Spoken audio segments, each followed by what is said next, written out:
सोहनपुर नाम के गांव में कविता और प्रीति नाम की दो सहेलियां रहती थीं। कविता और प्रीति दोनों बहुत ही अच्छी दोस्त थीं। वे दोनों साथ साथ पार्क घूमने जाया करती थीं और ढेर सारी बातें किया करती थीं। कविता अपने माता और पिता के साथ रहती थी। वे लोग बहुत ही गरीब थे। वहीं दूसरी तरफ प्रीति बहुत ही बड़े घर में रहती थी और बहुत ही अमीर थी। कविता एक बहुत ही अच्छी और ईमानदार लड़की थी। वहीं प्रीति एक बहुत ही लालची लड़की थी। फिर एक दिन कविता और प्रीति पार्क में बैठकर बातें कर रही थीं। प्रीति, तुम जानती हो हम लोगों के गांव के बाहर एक जंगल है ना। मैंने सुना है कि उस जंगल में जो कोई भी जाता है लौटकर दोबारा कभी भी नहीं आता है। हाँ कविता, ये बात तो मैंने भी सुनी है। कविता, क्या तुम वो जंगल मेरे साथ घूमने के लिए चलोगी? हाँ प्रीति, ठीक है, चलो हम दोनों कल ही वो जंगल घूमने के लिए चलते हैं। फिर अगले दिन सुबह होने पर कविता और प्रीति उस जंगल की तरफ चल देती हैं। लेकिन जैसे ही वे दोनों थोड़ी दूर जाती हैं, उन लोगों के सामने दो रास्ता दिखाई देता है। अरे प्रीति, यहाँ पर तो दो रास्ता है, हम लोग किस रास्ते से जाएंगे? कविता, मुझे नहीं पता है कि हम लोग किस रास्ते से जाएंगे। कविता और प्रीति ये सब सोच रही थी। तभी वहाँ पर एक जादूगर आता है और उन दोनों से बोलता है, मेरे जादुई जंगल में तुम दोनों का स्वागत है। तुम दोनों के सामने दो रास्ते हैं, एक अच्छाई का और दूसरा बुराई का। तुम दोनों को उनमें से कोई एक रास्ता चुनना होगा। तुम्हें अच्छाई के रास्ते पर एक औरत मिलेगी जो तुम्हें बहुत सारा ज्ञान देगी। वो ज्ञान तुम्हारे जीवन में बहुत काम आएंगे। उस ज्ञान से तुम्हारा जीवन बदल जाएगा। और बुराई के रास्ते पर तुम्हें एक चुड़ैल मिलेगी जिसके पास बहुत सारा खजाना है। अगर तुम चाहो तो वो तुम्हें माला माल कर देगी। अब तुम दोनों बताओ, तुम दोनों को कौन से रास्ते पर जाना है? मुझे तो खजाना चाहिए। मैं खजाने के लिए कुछ भी कर सकती हूँ, इसलिए मैं बुराई के रास्ते पर जाऊंगी और उस चुड़ैल से ढेर सारे खजाने लेकर घर आऊंगी।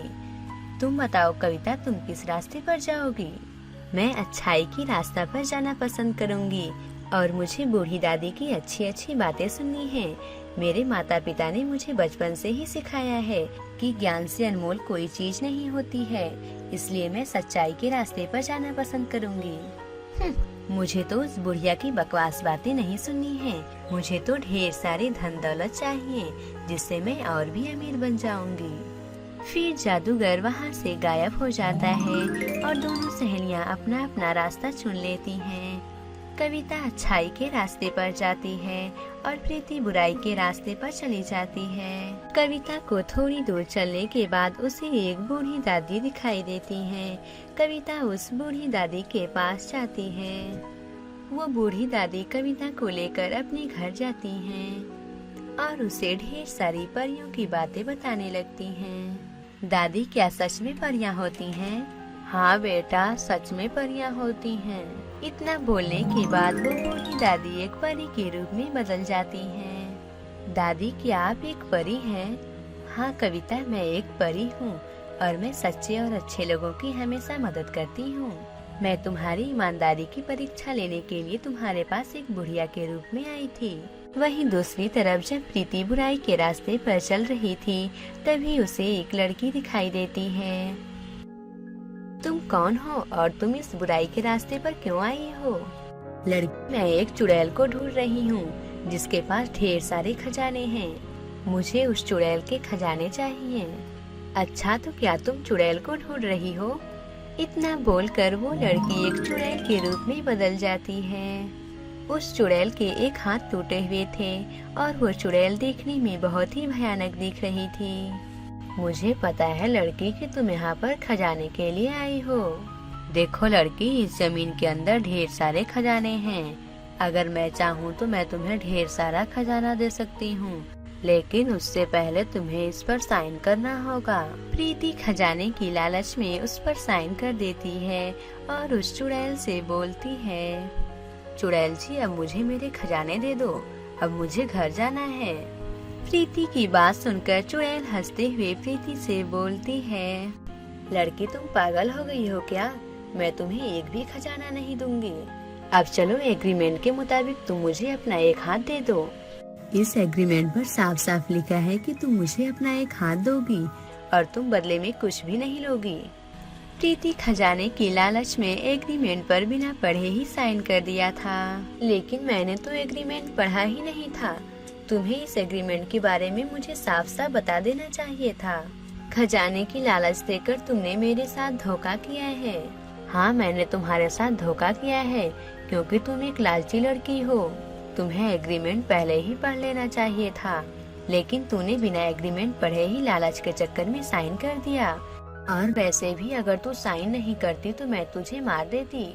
लालची लड़की, तुझे यहाँ पर धोखे के सिवा और कुछ भी नहीं मिलने वाला है। इतना बोलकर चुड़ैल प्रीति का एक हाथ काट कर अपने हाथ में लगा लेती है।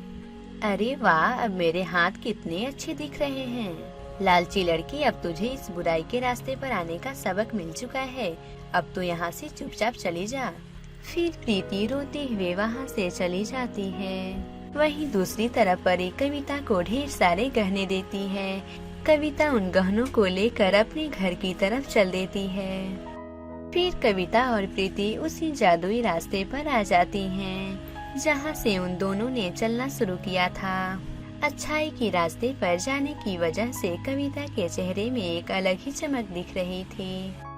बुराई के रास्ते पर जाने की वजह से प्रीति अपना एक हाथ उस चुड़ैल को देकर बहुत ही बदसूरत दिख रही थी। इस तरह से कविता और प्रीति को अपने चुने हुए रास्ते का फल मिल जाता है।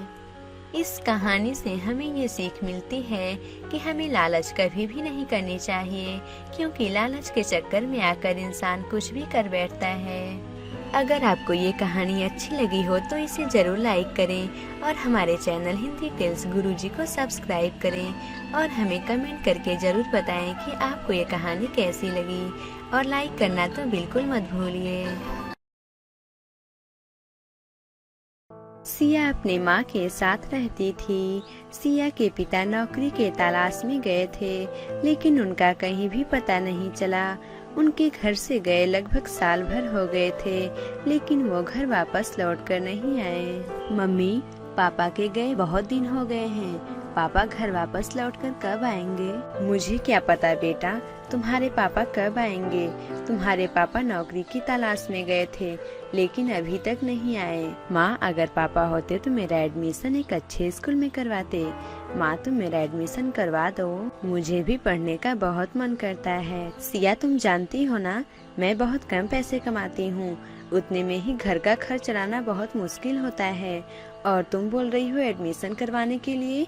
बेटा, मेरे पास उतने पैसे नहीं हैं। एडमिशन बुक और कॉपी खरीदने के लिए बहुत पैसे चाहिए बेटा, हम लोगों के पास उतने पैसे नहीं हैं। तुम जानती हो ना, फिर भी ऐसे सवाल क्यों कर रही हो? जब तुम्हारे पापा थे तब कुछ और ही बात थी। माँ, तुम पापा को शहर में काम करने के लिए क्यों भेजी? पापा गांव में ही काम करके थोड़ा बहुत पैसे कमा लेते, उससे तो हम लोगों का गुजारा हो जाता ना माँ। बेटा, मुझे क्या पता था कि तुम्हारे पापा घर वापस लौट कर नहीं आएंगे। अगर मुझे पता होता तो मैं उन्हें काम पर भेजती ही नहीं। सिया, तुम ये सब सवाल मुझसे क्यों कर रही हो? जाओ अपने कमरे में। सिया उदास होकर अपने कमरे में चली जाती है। सिया के कमरे में एक खिड़की थी, उससे आसमान के सारे तारे दिखते थे। सिया जब उदास थी तब आसमान के तारे देख रही थी। सिया जब भी उदास होती तब वो आसमान में तारे देखा करती थी। तारे देखते देखते सिया रोने लगती है और वो बोलती है, भगवान ने हम लोगों को इतना गरीब क्यों बनाया है? काश मैं भी इन तारों की तरह खुली हवाओं में टिमटिमाती, कितना अच्छा होता, ना ही किसी चीज की चिंता होती। सिया जब उदास होकर बातें कर रही थी तभी वहाँ पर एक छोटा सा तारा आता है। सिया के खिड़की के बाहर एक छोटा सा तारा टिमटिमा रहा था। सिया की नजर जब उस छोटे से तारे पर जाती है तो सिया उससे बोलती है, तुम कौन हो? मैं आसमान से आया एक तारा हूँ। अच्छा, तो तुम मेरे पास आ जाओ ना, मुझे तुमसे बहुत सारी बातें करनी है। तुम्हारे घर में तो बहुत गर्मी है, मैं आसमान में बहुत ठंड से ठिठुरता हूँ। तुम्हारे घर में मुझे आकर बहुत अच्छा लग रहा है। अच्छा, तो आज से तुम मेरे पास रहो, मेरा कोई भी दोस्त नहीं है, तुम मेरा दोस्त बन जाओ। अच्छा, तुम बताओ तुम इतनी उदास क्यों हो? मेरे पापा जब से नौकरी की तलाश में गए हैं अभी तक लौटकर घर नहीं आए हैं और मेरी माँ के पास पैसे नहीं हैं कि वो मेरा एडमिशन करवाएं। मेरा पढ़ने का बहुत मन करता है, इसलिए मैं बहुत ही उदास हूँ। क्या इसमें तुम मेरी मदद कर सकते हो? हाँ सिया, मैं तुम्हारी मदद कर सकता हूँ। बस तुम इसी बात के लिए इतना उदास थी। ये लो कुछ पैसे और तुम अपना एडमिशन एक अच्छे स्कूल में करवाना। ठीक है जादुई तारे, अब से तुम यहीं पर रहो। सिया, अगर तुम्हें किसी भी चीज की जरूरत हो तुम मुझसे मांग लेना, मैं तुम्हें दे दूंगा। ठीक है जादुई तारे, तुम्हारा बहुत बहुत धन्यवाद। अब मैं तुम्हारे पैसे से एक अच्छे स्कूल में एडमिशन करवा सकती हूँ। फिर सिया उस जादुई तारे को एक कांच के शीशे में बंद करके रख देती है। फिर वो पैसों को लेकर अपनी माँ के पास जाती है। इतने पैसों को देखकर सिया की माँ बहुत ही खुश होती हैं और सिया से बोलती हैं, सिया बेटा तुम्हारे पास इतने पैसे कहाँ से आए? फिर सिया उस जादुई तारे के बारे में पूरी बात अपनी माँ को बताती है। माँ तुम जानती हो वो जादुई तारा मुझसे ये भी बोला है कि तुम्हें जिस भी चीज की जरूरत हो तुम मुझसे मांग लेना। ये तो बहुत अच्छी बात है सिया बेटा, अब मैं इन पैसों से तुम्हारा एडमिशन एक अच्छे स्कूल में करवाऊंगी। फिर अगले दिन सुबह होने पर सिया की माँ सिया के साथ स्कूल में उसका एडमिशन करवाने के लिए जाती हैं। सिया की माँ जब सिया का एडमिशन करवा के लौट रही थी तब वो सिया के लिए बैग, कॉपी, पेंसिल और पेन खरीदती हैं। ये सब देखकर सिया भी बहुत ही खुश होती है और वो अपनी माँ के साथ घर आती है। घर आने के बाद सिया जल्दी से उस जादुई तारे के पास जाती है और उस जादुई तारे से बोलती है, जादुई तारे तुम जानते हो माँ ने मेरा बहुत ही अच्छे स्कूल में एडमिशन करवा दिया। जब हम स्कूल से लौट रहे थे तब माँ ने मेरे लिए नए बैग, कॉपी, पेंसिल और पेन खरीदा।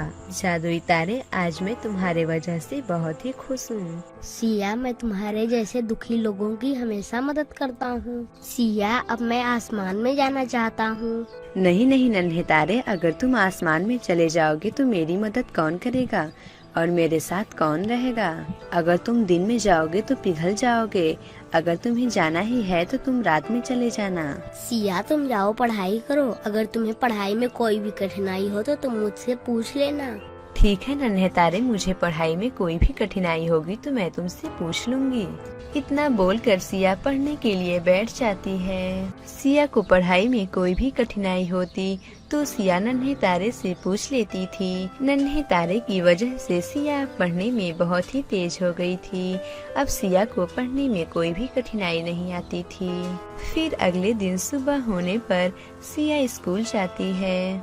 शाम को जब सिया स्कूल से घर वापस आती है तो वो जादुई तारे के पास जाती है और उससे बोलती है, जादुई तारे तुम जानते हो आज मैं स्कूल गई थी और टीचर ने जो भी पूछा मैं उसका सही सही जवाब दे दी। नन्हे तारे तुम्हारा बहुत बहुत धन्यवाद, तुम मुझे छोड़कर कहीं भी मत जाना। सिया, तुम यही चाहती थी ना कि मैं स्कूल जाऊं? अब तो तुम स्कूल भी जाने लगी हो। अब तुम्हारी समस्या हल हो गई है, अब मैं यहाँ से जाऊं? नन्हे तारे, लेकिन मुझे तुम्हारे साथ रहना अच्छा लगता है। अगर तुम चले जाओगे तो मैं अकेली रह जाऊंगी। मम्मी दिन भर घर का ही काम करती हैं। घर पर पापा भी नहीं हैं कि मैं उनके साथ रहूंगी। ठीक है, अगर तुम्हारे पापा आ जाएंगे तो तुम मुझे जाने दोगी ना? क्या ऐसा हो सकता है? हाँ सिया, ऐसा हो सकता है। अपने पापा के आने की बात सुनकर सिया बहुत ही खुश हो जाती है। सिया, तुम जाओ अपना होमवर्क कर लो। सिया होमवर्क करने के लिए बैठ जाती है। सिया जब होमवर्क कर रही थी तभी उसे एक आवाज सुनाई देती है, सिया बेटा सिया। सिया जाकर देखती है तो सिया देखती है कि उसके पिताजी दरवाजे पर खड़े हैं। अपने पिताजी को देखकर सिया बहुत ही खुश होती है। पापा आप कहाँ चले गए थे? तभी वहाँ पर सिया की माँ आती है। पापा मैंने आपको बहुत याद किया, आप कहाँ चले गए थे? सिया बेटा, जब मैं नौकरी के तलाश में जा रहा था तभी रोड पे मेरा एक्सीडेंट हो गया जिससे मेरे सर पर चोट आ गई थी और मेरी याददाश्त चली गई थी। जब मेरा याददाश्त वापस आया तब मैं घर वापस आया हूँ। पापा आप फिर कहीं नहीं जाएंगे ना? नहीं बेटा, मैं अब कभी भी नहीं जाऊँगा। अब मैं गांव में ही काम करके अपना खर्चा चला लूँगा। अपने पापा के घर आ जाने से सिया बहुत ही खुश होती है और जल्दी से उस जादुई तारे के पास जाती है। जादुई तारे, आज तो तुमने बहुत ही कमाल कर दिया। मेरे पापा घर वापस लौट कर आ गए हैं। सिया, अब तुम्हारा सारा काम हो गया है ना, अब मैं यहाँ से जाऊँ? लेकिन नन्हे तारे, तुम मुझसे मिलने यहाँ पर आओगे ना? सिया, जब तुम आंखें बंद करके मुझे याद करोगी तो मैं तुम्हारे सामने आ जाऊंगा। इतना बोलकर वो नन्हा तारा आसमान में चला जाता है। अब सिया अपने माता पिता के साथ हंसी खुशी रहने लगती है। इस कहानी से हमें ये सीख मिलती है कि हमें हमेशा दूसरों की मदद करनी चाहिए। अगर आपको ये कहानी अच्छी लगी हो तो इसे जरूर लाइक करें और इस चैनल हिंदी टेल्स गुरुजी को सब्सक्राइब करें और हमें कमेंट करके जरूर बताएं कि आपको ये कहानी कैसी लगी और लाइक करना तो बिल्कुल मत भूलिए।